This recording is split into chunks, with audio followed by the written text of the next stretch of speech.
All right guys, Brian Schmitt here with BassResource.com. We're going to talk about springtime Neko fishing now.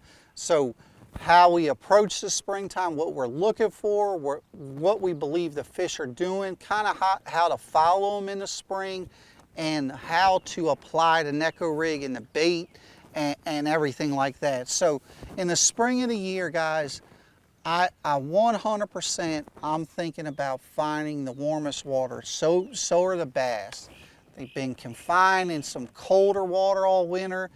Everything starts to think about the warmth, you know, and a lot of times your farthest up river, up lake kind of coves, your flatter areas will warm up a little bit quicker.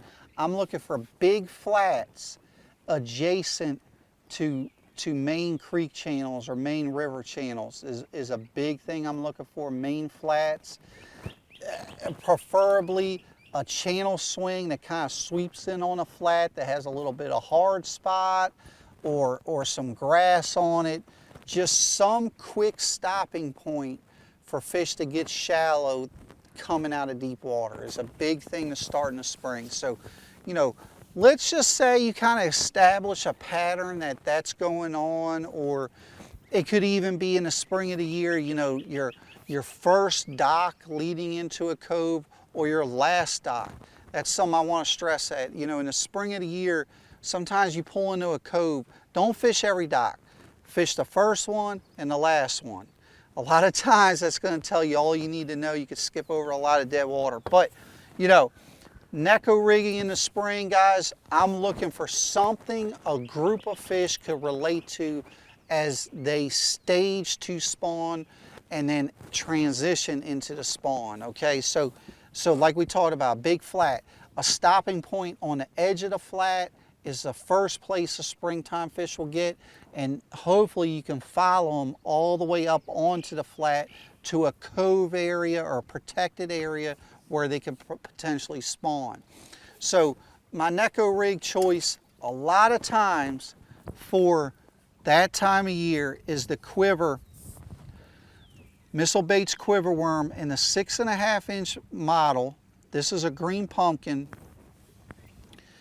I use a 1/32 nail weight in it this time of year. Reason being, the lighter nail allows me to go super shallow if need be. What's crazy about the spring is they move a lot. Yesterday they were staging out a little bit on the edge of the flat. It warmed up. The next day you go, there's nothing there. You go all the way to the bank, there they are, they're spawning. So things can happen so quick in the spring. The lighter weight allows me to transition with the fish very quickly. I can still let this get down to that staging springtime spot. It takes a little bit, but sometimes that slow fall is what makes the Neko so deadly. But I could go straight to the bank too. So 10-pound fluorocarbon, P-line fluorocarbon, long leader on this, guys. I like a good 8 to 10 foot leader. Main line is 10-pound braid, P-line braid, but you know, this is a spin muscle guard hook from Hayabusa. This is an excellent wacky Neko rig hook. It has a unique bend to it. It really catches the meat of the mouth, guys. It's just a different style hook. I've had excellent hookup ratios with this. A lot of times, man, you know, when you're finesse fishing, you're letting something sink for a while, you'll start to look around and oh wait, oh, my line's slack, and like you kind of reel up and you never feel like you get a really good hook set. When you hook them all the time with that kind of scenario, you know you got a good hook. That's what proved it to me with this hook. So 7.2 medium heavy Versa from Fitzgerald. It's a pretty light medium heavy. This is a 3000 series reel from Spro, spinning reel. And we're just gonna really target that staging deal right out of wintertime. Where can they stop?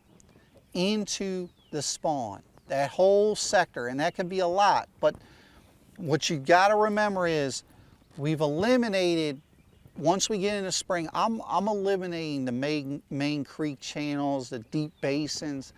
I know somewhere on the fishery in the spring there is a group of fish that are moving up, ganged up, ready to come up and spawn. And that's what I'm gonna hunt. A cool scenario is a creek channel that swings in, you know, onto a flat that has some timber on that edge, or you know, a ditch that runs through a flat is a really cool scenario. You know, the early spring they're laying in the ditch, then mid-spring they kind of get to the side of the ditch, and by the spawn they follow the ditch right to the bank.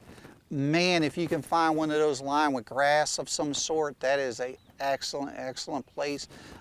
Florida, how I can say in Florida what I'm looking for shell beds right next to the grass is a big thing for their first stop, especially if it's right outside of spawning cove, you know, an area that has a lot of lily pads. Lily pads I associate with calm water.